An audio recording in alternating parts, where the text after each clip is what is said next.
Magandang umaga, ngayon po ay araw ng Huwebes, November 9, 2023. Update po muli sa lagay ng panahon.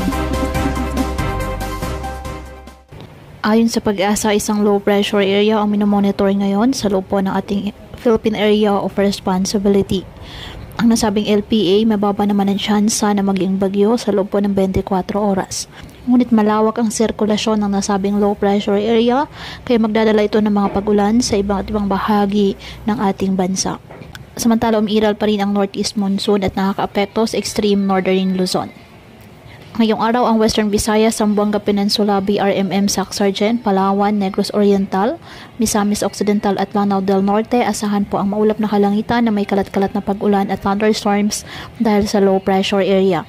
Apektado naman ng shoreline at easterlies ang mainland Cagayan, Isabela, Aurora, Quezon at Camarines Norte. Ang Batanes at Babuyan Islands, apektado po ng amihan.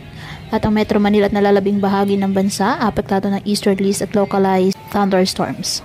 Kaya patuloy po na pinag-iingat ang ating mga kababayan sa banta po ng mga pagbaha or landslide, lalo na kapag may malalakas na ulan, at ugaliin po na magdala palagi ng payong o kahit anong panangga sa ulan kapag lalabas ng ating mga tahanan.